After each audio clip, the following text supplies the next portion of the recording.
If it were to happen, though, that Israel assassinated Ayatollah Ali Khamenei with US assistance, how would Russia react? Very negatively. Very negatively. We will strongly disapprove it. And it will lead to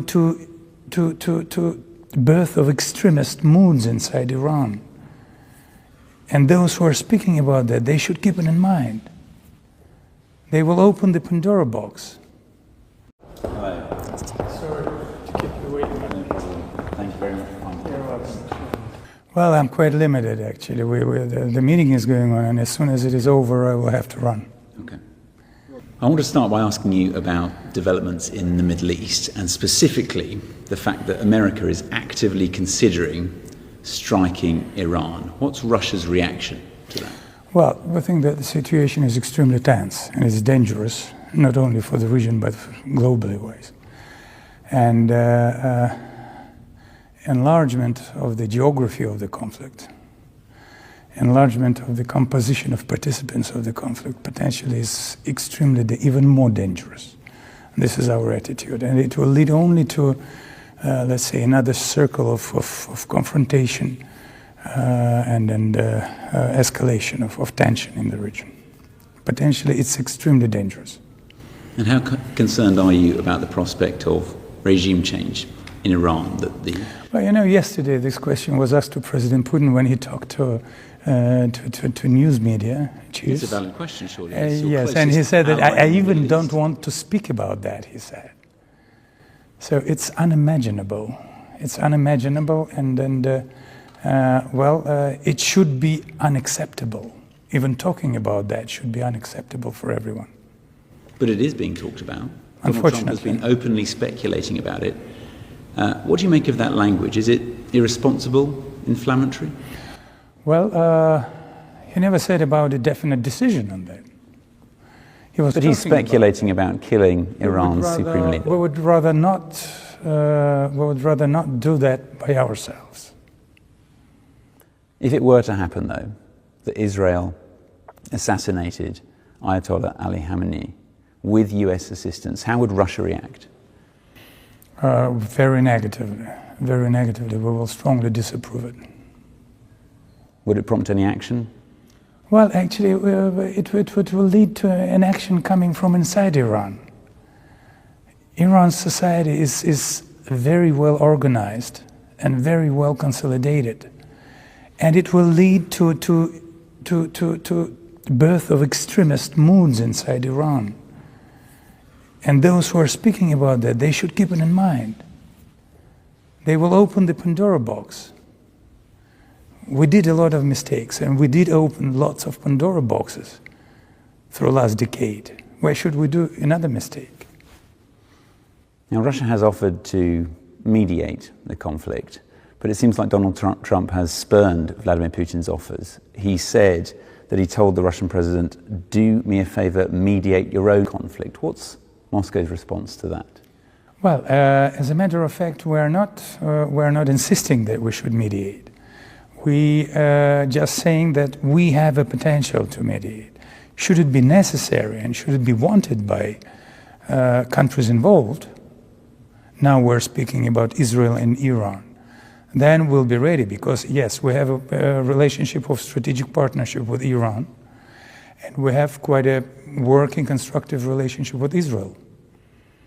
And President Putin, he spent quite a significant time talking to Prime Minister of Israel, President of Iran, President of the United States, Chairman Xi of China, President of UAE, and other countries. So he's deeply involved, and he knows what is going on. And using our good relationship, constructive relationship with all the parties concerned, we could be of use. Should it be wanted, we can help. Should it not, we're not going to do anything.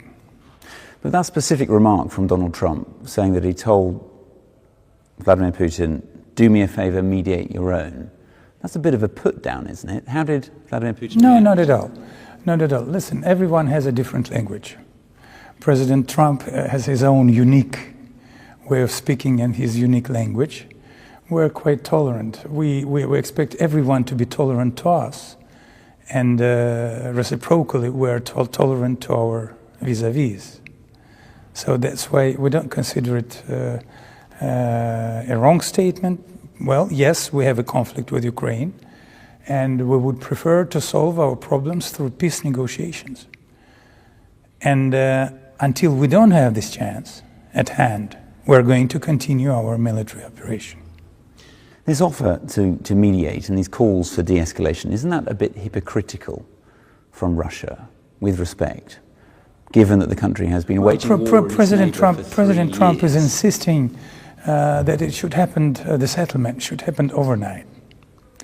And, sorry, I mean regarding Iran, these offers to mediate, this urge for Russia urging others to show restraint. Isn't that hypocritical of Russia, given that Russia's been waging war on its neighbour for more than 3 years? Isn't that a bit rich, coming from Vladimir Putin? Oh, I don't think so. I don't think so. No. Why not? You've been dropping bombs on your neighbour for more than 3 years. How is that? We're dropping bombs on his military, on our neighbor's military infrastructure, because we have to get him deprived of military potential. How is that setting an example of de-escalation, showing restraint? There are different reasons. There are different reasons. Not a military bloc was trying to infiltrate Iran to get closer to Israel, thus constituting a threat to Israel. And NATO military infrastructure was getting inside Ukraine, thus getting closer to our borders, and proclaiming the ultimate goal of swallowing up Ukraine, thus being next to our borders and then deploying military infrastructure. We couldn't afford that, and we will never afford that. On the Ukraine conflict then, on peace talks, yes. What's going on with the peace talks? We've had 2 face-to-face meetings, and the only thing that's been agreed are these 2 prisoner swaps, which were being periodically agreed without face-to-face talks. Is Russia serious about these talks, or are they just theatre? Russia is very serious. Russia is very serious. There is a third achievement you forgot to mention: exchange of draft memorandums. Which could have happened without face-to-face talks. Everyone can happen without face-to-face talks. The only one cannot is small steps towards mutual confidence. You cannot reach a result without a slightest mutual confidence. And to reach it, you have to look at the eyes of your counterpart. So why doesn't Vladimir Putin meet directly with Volodymyr Zelensky and look into his eyes then? Who is going to tackle all the details? Presidents? Well, they have plenty of staff and assistants and administration. Yes, that's why we keep saying, let staff and I'm sure others would accompany them at the meeting. Let's let them do their homework. If it lasts for 1 week, that's good. If it lasts for 1 month, that's good. Would prefer it to be as short as possible. But when their homework is done, then it will be a turn for a highest level meeting, for the summit. And President Putin only yesterday night has confirmed his readiness to do the summit after the homework is done on the expert level. So how soon could it happen? It depends on the results. Next week we'll be waiting for agreement on the dates of a third round of expert negotiations. Let's wait and see what is going to happen. We'll have to exchange our mutual reaction on the memorandums drafts. It's now been more than 3 months since Donald Trump first proposed a 30-day ceasefire.